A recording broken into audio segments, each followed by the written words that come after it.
دا ورو سوال کړی دی وي یو کس یو څو منځونه وکړو او بیا چې کله د شپې وده کېدو نو هغه چې د کپړو ته وکتو نو په هغې باندې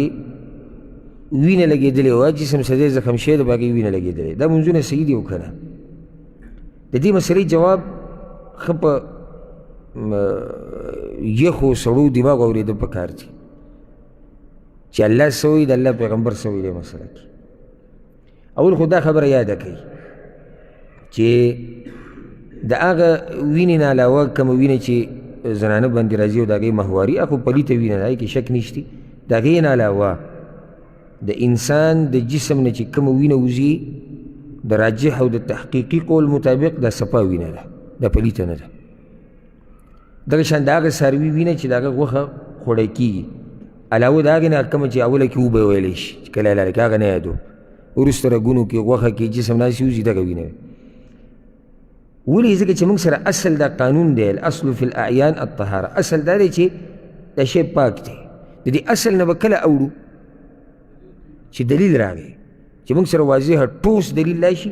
چې او دا شی پلیت دی او دلته موږ سره داسې مضبوط دلیل په دې نشته چې د انسان دا وینه پلیته ده اول دا مسله حل کوو چې د انسان دا وینه پاکه ده او که پلیته ده ډېرو علماو دا فتوا ورکړې ده دا پلیته ده که عامه مشهوره خبره دا ده چې وینه د جسم نه چې کومه وینه وځي دا پلیته ده دا ګنده ده یو دا خبره یاده کړئ ګوره چې ته ورته ولې پلیته ده وایي د دې استعمالول حرام نه دي ویا حرام دي نو خو چې حرام دي پلیته ده که نو دا یاده کړئ لازم نه ده چې یو شی به حرام وي نو هغه به پلیت وي ها دا لازم ده چې پلیت وي نو هغه به حرام وي ورسېدی بې که نه لازم نه ده چې یو شی حرام وي هغه به پلیت وي او دا لازم ده چې پلیتی هغه به حرام وي ګوره مثال په هغې باندې دا واله چې لازم نه چې یو شی حرام دی هغه به پلیتی اوس یو سړی راولګي یو خاص قسم نشه استعمال کړي څه لکه هغه د بوټو نه جوړه کړې که د هر څه نه خو نشه پکې ده نشه حرامه ده دا خو اتفاقي مسله ده حرامه ده که نه ده او دغه شی کیدی شي صحیح پاکي کیدی شي که نه شي کېدی دا څه چې ده په دې نشه کې استعمال کړي دي اشی څه شی دی پاک دی پلیت نه دی یعنې پلیتي موږ هغه چې نجاست ورته ویلی کېږي داسې خو ګنده دی ځکه چې نشه یو ګوره هسې عام عرف کې خلک ګنده ټکی وایي یو شریعت په اصطلاح کې چې ورته پلیت ویلی کېږي موږ د هغه پلیتوالي خبره کوو دا شی په نشه کې استعمال شو حرام دی د دې استعمال څه دی خو پلیت نه دی دا هره نشه زه نه یم کېدی شي که یو شي کې پلیت شی استعمال شي هغه جدا خبره خو که داسې څه ته استعمال کړي دا ستاسو په کولو دپاره چې یو نشه کې یو شی استعمال شو هغه پاک دی دا نشه خو حرام دی دا شی استعمالول حرام دی خو داسې شی پاک دی لازم نه دی چې یو شی به حرام وي نو هغه به پاک وي پلیت به عفوا خو دا لازم دی چې پلیت وي هغه به حرام وي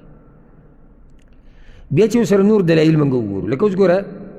حسن بصري رحمه الله وایي ما زال المسلمون يصلون في جراحاتهم مسلمانان د رسول صلی الله علیه وسلم دور نه واله وایي زموږ د وخته پورې د تابعینو وخت وایي په خپلو زخمونو کې منځونه کړي دي نو د زخم نه وینه نه روانه چې په جهاد کې زخم ولګي وینه ترې روانه ده که نو چې دا وینه پلیته ده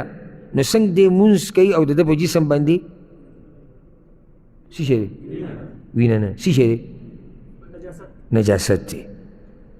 څنګه دی مونځ کوي او د ده په بدن باندې نجاست لګېدلی او د مانځه دپاره دا شرط دی چې بدن به د نجاست نه صفا ساتي امام عبدالرزاق په خپل مصنف کې یو اثر راوړی دی عبدالله بن مسعود رضی الله عنه یو پیر اوښانه لال کړو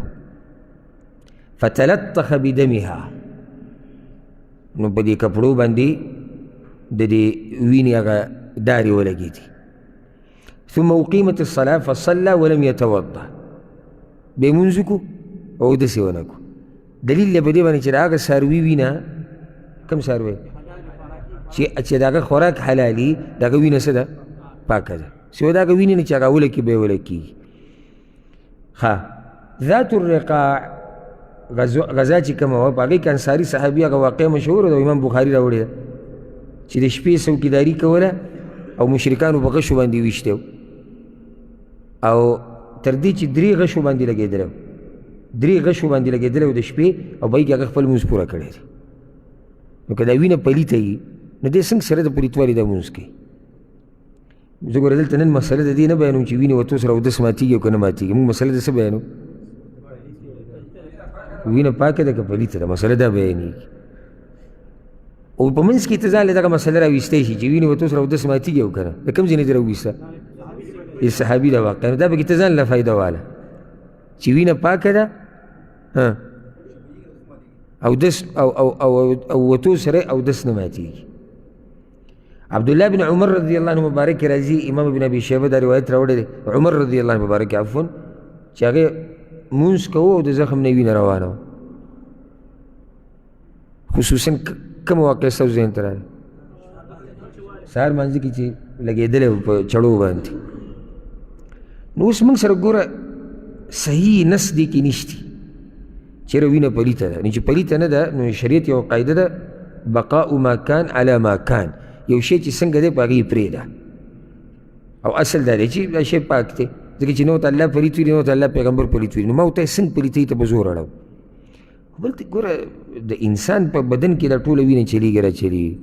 څنګه دا پلیتوالی په هر په رګونو کې ځي راځي او ګرځي را ګرځي ټول حاجي صاحب ټول زموږ د پلیتوالي نه ډک دی. نو صحیح خبره ده د تحقیقي قول مطابق د دلایلو په رڼا کې چې وینه د انسان چې دغه پاکه ده. دغه شان وینه د هغه څاروو چې د هغې غوښه خوړی کېږي هغه څه ده؟ پاکه ده. د دې ورور په کپړو باندې لګېدلې وه، څه فتوه به ولې ورکوئ؟ مونځ یې شوی ده، ولې؟ پاکه ده. زه درته دا وایم جدلا موږ لږ ساعت له دا ومنله چې وینه پلیته ده، لږ ساعت له به دا ومنو. که دا وینه پلیته مې بیا هم د ده مونځ صحیح ده، ولې؟ پته ورته نه وه.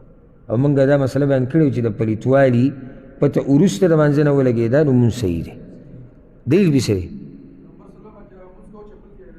بارک الله فیک. حدیث کې دا راځي، امام ابو داود راوړی دی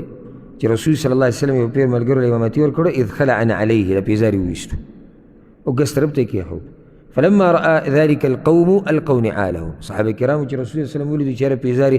مانځه دوران کې وویستو هغوی یې وویستو. نو رسول الله صلی الله علیه وسلم ما حملکم علی القاء نعالکم، تاسو ولې د پیزار لرې کړو؟ ورأیناک القیتنا علیک فالقینا نعالنا، موږ تاسو ولیدی تاسو پیزار لرې کړو موږ لرې کړو. او دې ته تابعداري د رسول الله صلی الله علیه وسلم وګوره.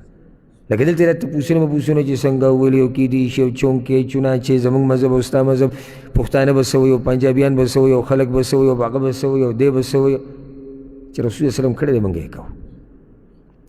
نو رسول الله وسلم ورته ان جبریل اتانی فاخبرني ان فیهما قذرا.